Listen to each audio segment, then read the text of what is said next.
গল্প বনফুল। লেখা নূপুর ইসলাম। পর্ব 15। কোকিয়া নাবিলার গায়ে কম্বল টেনে দিল। হাতের বইটা বন্ধ করে ব্যাগে রাখল। বই পড়তে পড়তে গাড়িতেই ঘুমিয়ে গেছে। গাড়ি তো আর চলে যাচ্ছে না। অপূর্বর নাকি কোনো পরিচিত বন্ধুর। নিজেরা ড্রাইভ করবে, তাই নিয়ে এসেছে। সেদিন রাতেও মনে হয় এই গাড়িতেই গেছে। তাই মনে মনে ঠিক করলেন। ছোট গাড়ি নাজিম হাতছাড়াও করে না। তবে ছেলে মেয়ে বড় হয়েছে, তাদের নিজেদেরও শখ আহ্লাদ হয়েছে। এখানে ওখানে ঘোরার বায়না করে। তাই সুযোগ হলেই এমন একটা গাড়ি নিয়ে নেবে। অন্যের গাড়ি নিয়ে আসা তার ভালো লাগেনি। এক তো অন্যের গাড়ি, তার মধ্যে পুলিশ টুলিশ ধরলে আরেক ঝামেলা। অবশ্য আগ বাড়িয়ে কিছু বলেও নি। মেজাজের পারদ ঠিক নেই। তাই কি রেখে কি বলে ফেলবে, তাই যা করার করুক। কিছুদিনের মামলা, শেষ হলেই ডিসমিস। কোকিয়া কম্বল টেনে গাড়ি থেকে বেরিয়ে এলো। সে বেরোতেই আসমানি পানের ডাবা নিয়ে গাড়ির ভেতরে ঢুকে গেল। এত জায়গা থাকতে গাড়িতে বসে পান খেতে হবে কেন, রোকেয়ার মাথায় এলো না। অবশ্য সে মাথায় নিতেও চায় না। এত ঝামেলা ভালো লাগে না। তাই নিজের গায়ের মাখন রঙের সুতির শাড়ির ওপর খয়েরি রঙের ফুলতোলা চাদরে নিজেকে ভালো করে মুড়িয়ে নিল। নিয়ে বাড়িটা ঘুরে দেখতে লাগল। অবশ্য চোখে মুখে স্পষ্ট বিরক্তি। দুপুরের শুরুতে তেজহীন, মিষ্টি রোদ চারপাশে বিরাজ করছে। সেই রোদ গায়ে মাখতে ততটাও খারাপ লাগার কথা না। তবে গ্রামের দিকে যে এত শীত থাকবে, তার ধারণা ছিল না। তার মধ্যে জানালা রেখেছিল খোলা। সকালের কুয়াশা মাখা ঠান্ডা ঠান্ডা হাওয়া তখন ভালো লাগলেও এখন মাথা ভার লাগছে, নাক মুখ শুকিয়ে আসছে। ঠান্ডা যে ভালোভাবেই লাগবে, সেটা আর না বোঝার কিছু নেই। তবে বিরক্ত হোক আর যাই হোক, এখানে এসে বলতে গেলে সে কিছুটা চমকেই গেছে। কেননা তার মনে গেঁথে ছিল শ্বশুরের সেই পুরনো রংচটা হাফ বিল্ডিং, ওপরে টিনের চাল, বাথরুম গোসলখাল সেই উঠানের শেষ মাথায়। মাটির ইয়া বড় বড় উনুন। তবে এখন তার ছিটেফোঁটাও নেই। তাছাড়া বড় ভাই খামার বাড়ির কথা বলেছে, সে ভেবেছে পুকুর, হাঁস মুরগি, সবজিটবজি বুনে বাড়ি তো ভালোই, হয়তো জঙ্গলের মতো করে ফেলেছে। তবে বাড়ি দেখে সে চমকেই গেছে। একে কোনো দিকেই খামারবাড়ি বলা যায় না, বরং দেখতে অসম্ভব সুন্দর একটা বাগানবাড়ির মতো লাগছে। অবশ্য কিছুটা এলোমেলো। কাজ এখনো পুরো কমপ্লিট হয়নি। নিজের জমানো পুঁজি পাজি যে সব এখানে ঢালছে, রোকেয়ার বুঝতে আর বাকি নেই। তাছাড়া আগে এই বাড়ি এতটা বড়ও ছিল না। সে অবশ্য জানত, আশপাশের জমিজমা কিনেছে, তবে এতটা তার ধারণা ছিল না। তাই আগের বাড়ির চেয়ে বাড়িটা হয়েছে প্রায় 3 ডাবল। সেই 3 ডাবলই উঁচু প্রাচীর দিয়ে ঘেরা, একেবারে মাঝখানে মূল বাড়িটা। সামনে সোজা রাস্তা গিয়ে ঠেকেছে বিশাল গেটটা পর্যন্ত। এক পাশে গাছগাছালি, আরেক পাশে পুকুরের কাজ হয়তো কোনোরকম হয়েছিল। কাটা মাটি দিয়ে পুরো এলোমেলো হয়ে আছে। অবশ্য তাদের জন্য বাড়িটা পুরো গুছিয়ে রেখেছে।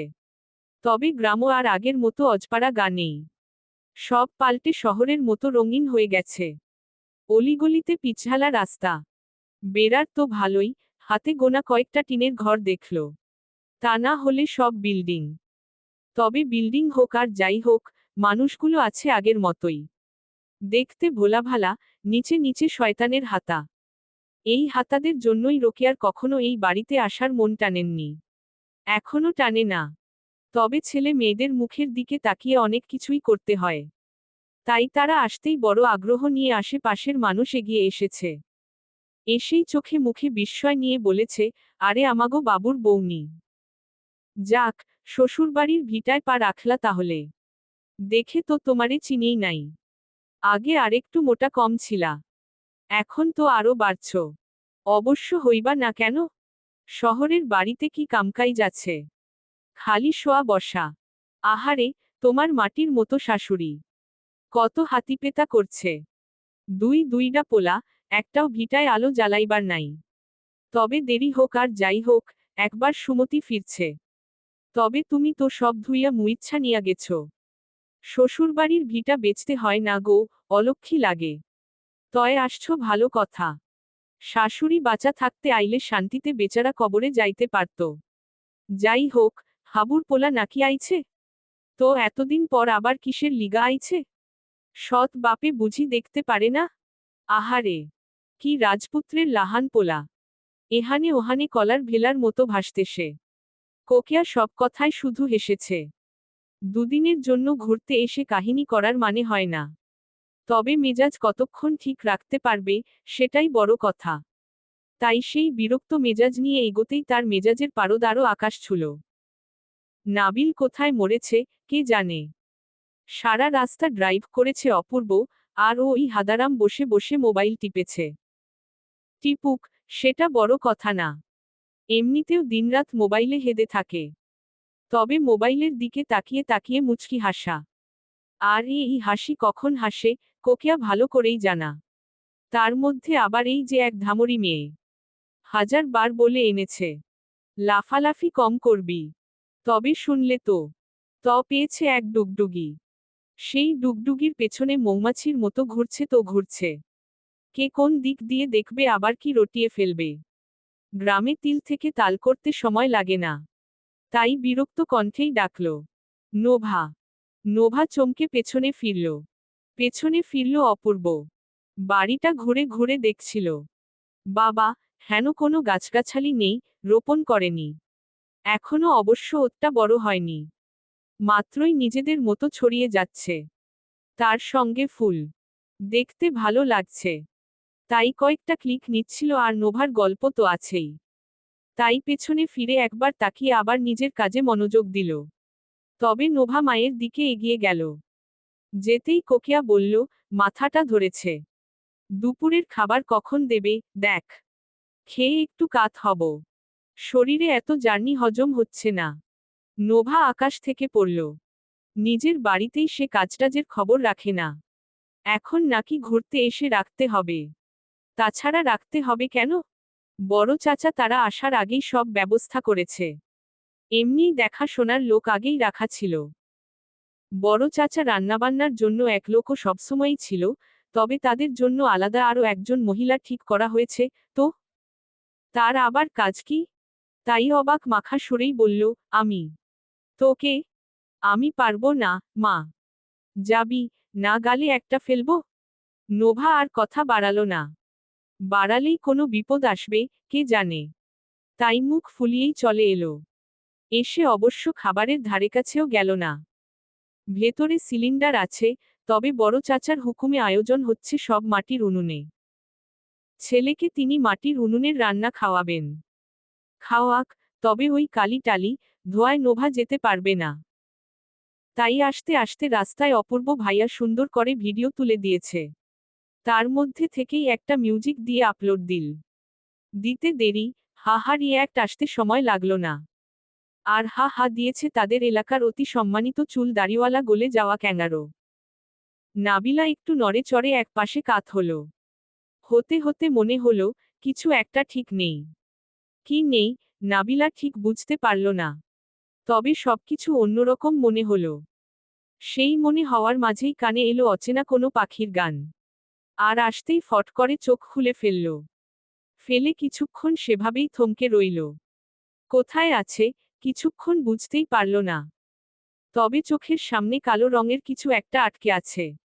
সেই কিছু একটা ধীরে ধীরে স্পষ্ট হলো। কালো গাড়ির কালো আসন। আর সেই আসনের একেবারে পেছনে নরম কোমল এক কুশনে মাথায় চেপে সে শুয়ে আছে। গায়ে পাতলা কম্বল। তারা রওনা দিয়েছে সকালে। বেশ সকালে। বড় চাচা জ্যামট্যামে পড়তে চায়নি। সকাল সকাল রওনা দিলে নাকি একটানে আসা যাবে। তাই সকালে কোনোরকম খেয়েই বেরিয়ে এসেছে।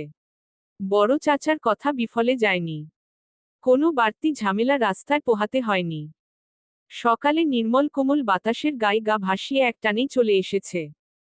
অবশ্য আরও আগেই আসা যেত, তবে দেশের বাহিরের রাস্তায় ড্রাইভ করা আর আমাদের দেশে করা সমান কথা না।